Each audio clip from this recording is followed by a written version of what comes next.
All right, so I was able to find some body cam from the Nashville PD on Christmas morning. It was just prior to the RV blowing the fuck up, and I haven't watched it yet, and it's kind of long. It's like 12, almost 13 minutes long, but I was super curious to see how this was handled because this is some wacky shit. Like an RV parked on the side of a road, downtown Nashville, playing music and giving a warning that it's going to blow up. I mean, that's like movie shit. That's creepy. So let's see what they got to say here. What's up, Timothy? Hey man, we take a body. We got a conversation. 415 B9, 411 Charles. So you're not doing anything wrong, okay? You're not in trouble, but there is something serious happening down the roadway. Go for 11. Okay? Do you mind going down to Second and Where do they Broadway? need to go when they are evacuating the building? I've got up to Second Commerce and the property managers want to know where they need to go. Anywhere but the 2nd Avenue side, preferably the 1st Avenue side. 10-9. As long as they don't go to the 2nd Avenue side, should be okay. 3593. 10-4.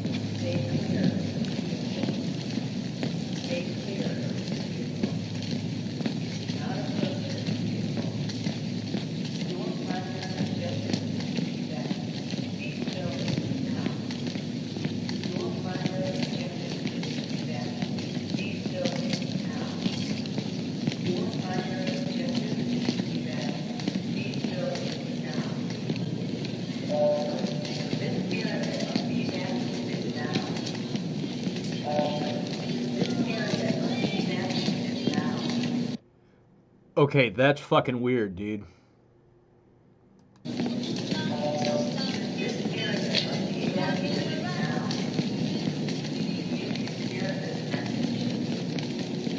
That's so weird. That's like something out of a movie. Like the purge? Yeah.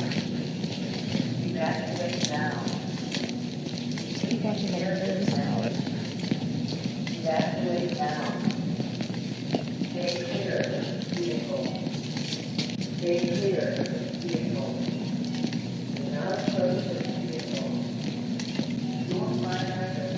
All right, think about this for a second.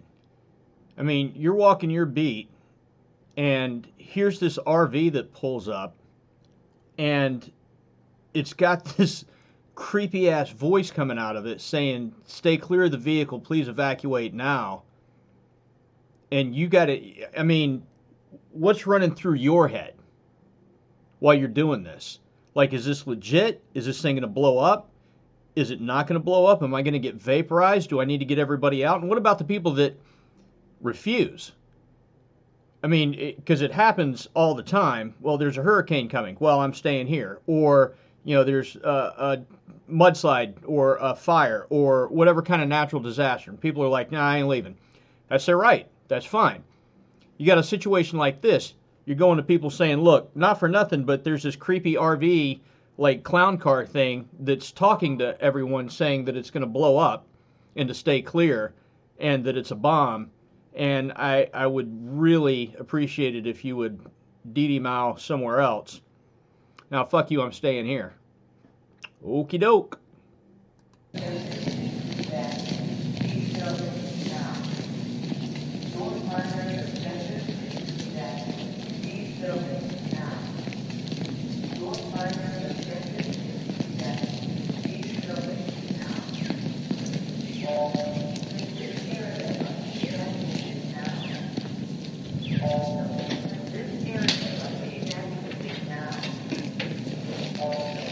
Well, in the meantime, I found out that that building that it's next to is the building that houses all the hard lines for phones throughout the southeast. Makes sense. Good spot to put a bomb. Take a ride up on Tuesday. Take the right on the 5th.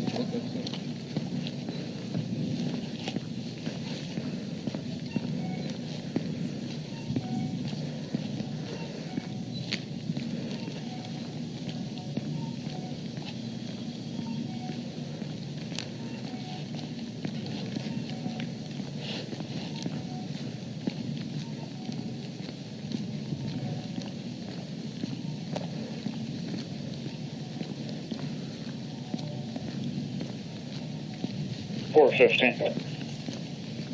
415. We do not need fire on standby at this time. Good thinking. Right. It's pretty smart to go ahead and stage FD, right?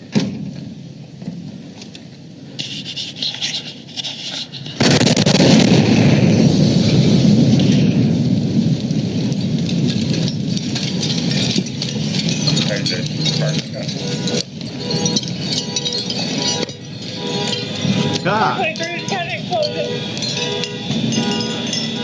Fire medical down here. Went off. Fire medical signal 10.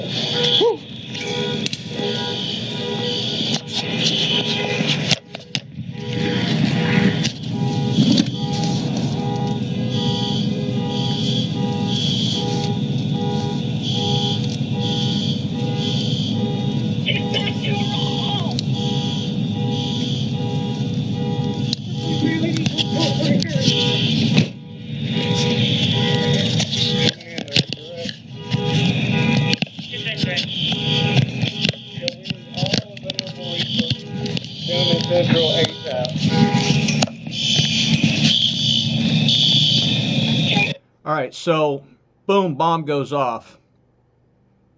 Your immediate, I guess, reaction is to go back and make sure that there's no injuries, no deaths, nobody got hung up in it. Everybody that you were with is good to go, and to kind of take stock of what kind of damage there is. But are you then thinking about secondary devices? Maybe this was just the first, and then all the first responders show up, and then other devices go off. I mean, there's got to be a million things running through their head right now. That's just one of them.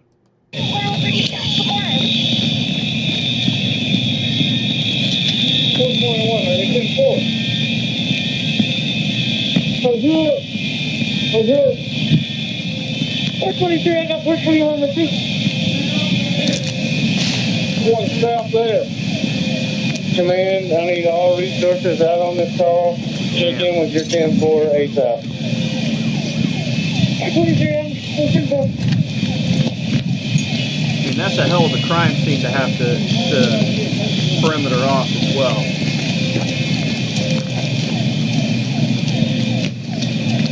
Command, I want a roll call of all central personnel ASAP, starting with 11. 411, I'm 10-4.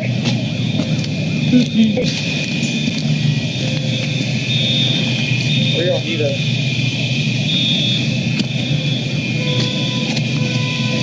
425. On the second and Broadway. Until a roll call is completed. Dispatch the command. I believe we have everyone except for 425. There we go. Now, that's something I was just thinking about, is maybe getting dispatch to go ahead and do a roll call of all the units that were signed out there, and make a call of all the units that were on this channel, starting with the units that were marked out on this call to begin with.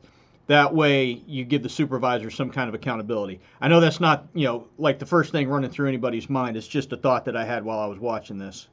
425. Right. 227. You got my phone. Coming to you. Where you need it. Hey, second and broad. Second and broad. Commander 425. Are you 10-4? He's in 4. Are you guys okay? Yeah. No, I guess. Where's your car? How you doing? Okay, go to your car. What's going on? 217. Myself and 215 are all very well. I got 213 and 2. All right, here's another thought, and I apologize for pausing this so much, but I keep having these thoughts pop into my head. So you've got people, evacuees essentially, coming out of that blast area, do you tell them to go away or do you hang on to them? Are they witnesses? Are they maybe somehow involved? I mean, how do you keep track of these people as you're coming out, and how do you later identify them? And I know this isn't the time or the place where you want to sit down and like, hey, let me take a look at your ID or anything, but is there a way to keep some kind of log or some kind of written, or what am I trying to say here? Who are these people and how do you get a hold of them later if you need them from a witness standpoint or a suspect standpoint? Again, just a thought. 215 around. Who else is around? I missed the first one. 221. Adam. Direct. 221 calls as well. 515 Charles coming in. 113 Charles is central on that round. 417 good, I'm just pretty clear.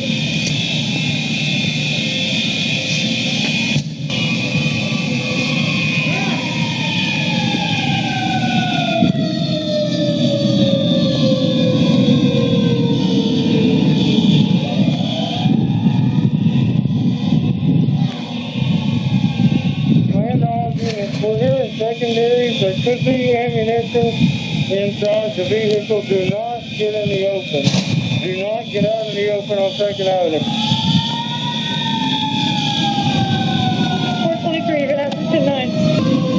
Stay under cover. We have possible secondaries for ammo. We're hearing secondary classes. Police are standing at either entrance or here in another vehicle close by. Get that answers now. Let them know.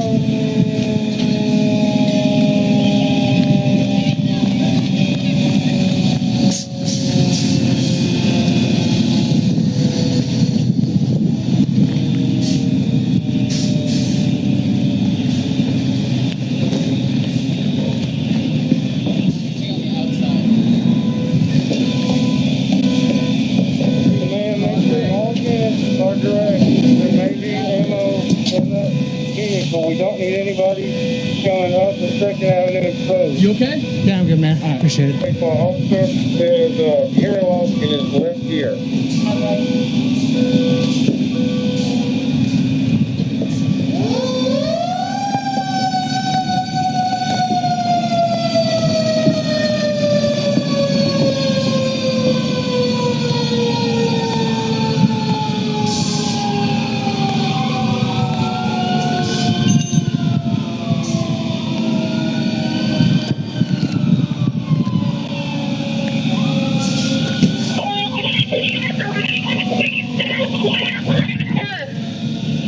Dispatch that unit.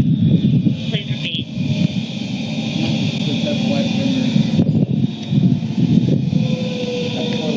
Yeah.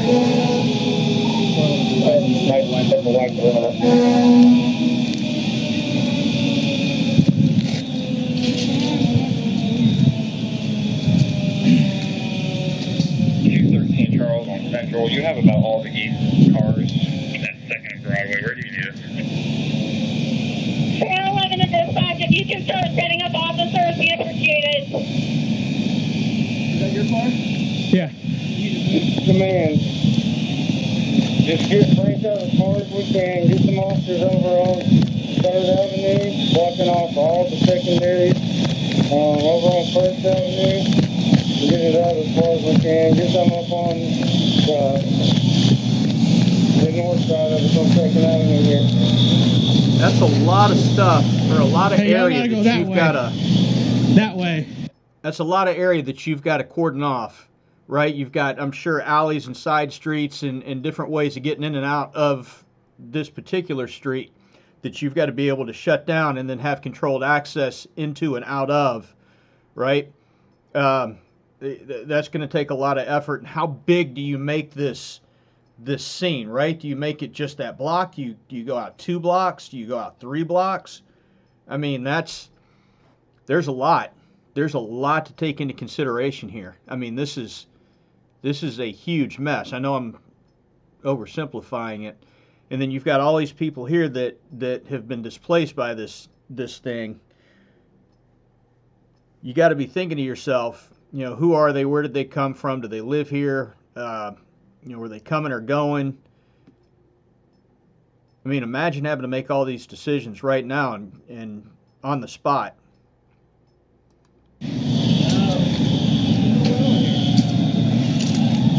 Keep going. What happened? Mary 71, Oh, yeah. 3rd and Commerce. Seriously, no, keep going. You know we live here, right? I would keep going. Should do that, okay. 416 Adam, I'm on 6. Hey, man. Hey.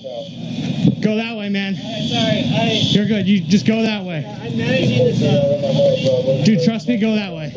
Please. I saw it go off this morning. I know it. Keep going that way. Yeah, As far as y'all can. Pardon? Do you know what it was offhand? Not exactly. It was pretty big. It was a Yeah. pretty big fireball. It was right on top of it was right on top of here. It was a pretty big Yep. fireball. Yeah, let's just keep going. Okay. All right, so yeah, you want to get everybody as far away as possible, but this kind of brings us back to the who do you let go and who do you try and hang on to from a witness standpoint, right? Like that guy just said, I saw it go off. What did he see beforehand? And I know we're doing this with the luxury of hindsight, right? And of course we're not there on the ground and trying to make these decisions in the heat of the moment, no pun intended.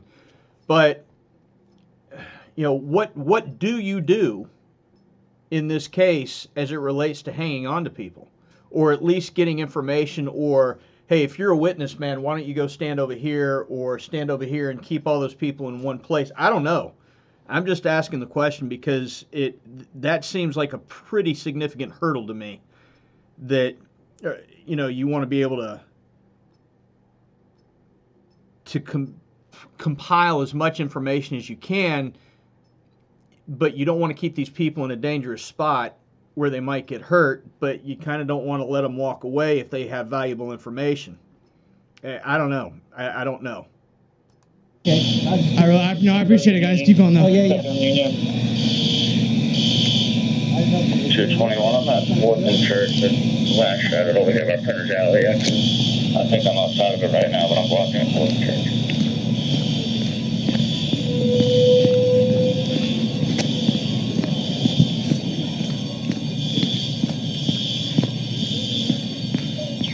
Charles set up at Union and 2nd. 113 Charles, I'm at 3rd Avenue North and Union Street.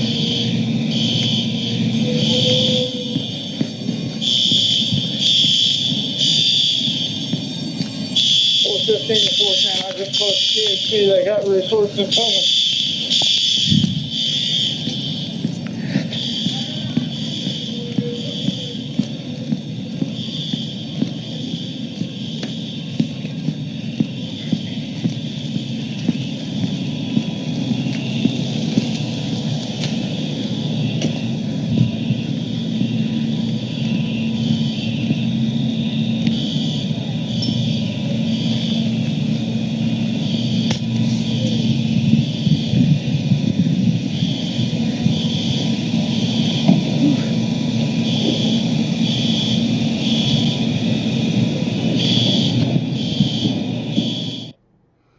So,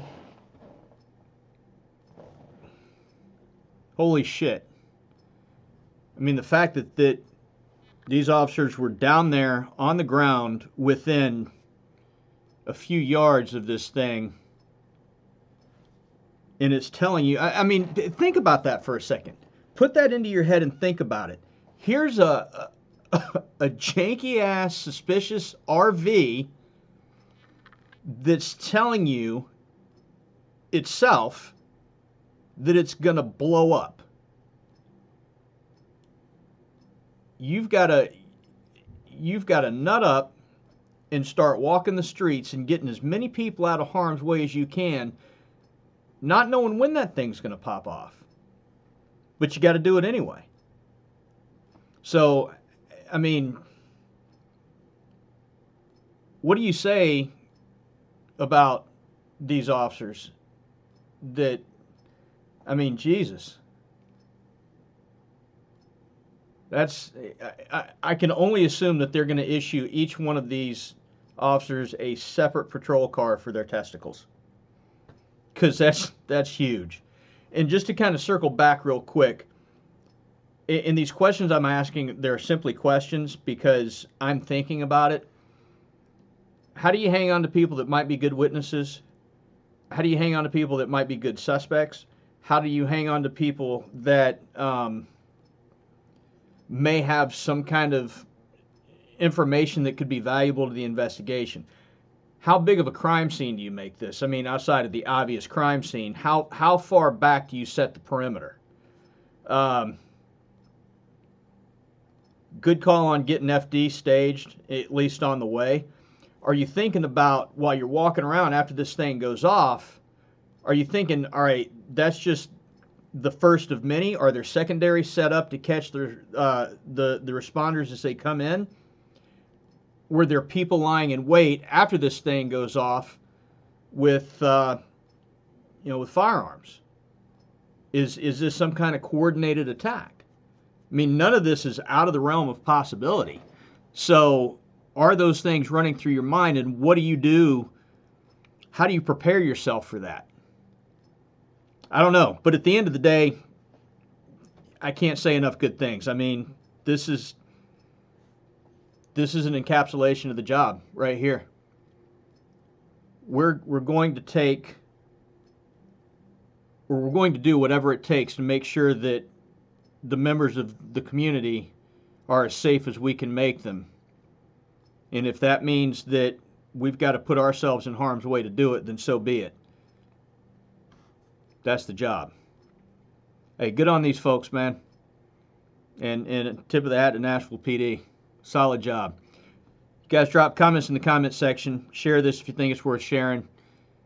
Subscribe if you don't mind. I'd greatly appreciate it. Good job. The people of the city of Nashville should be proud of their police department. You guys be good. If you can't be good at it. We'll see you next time. Be safe.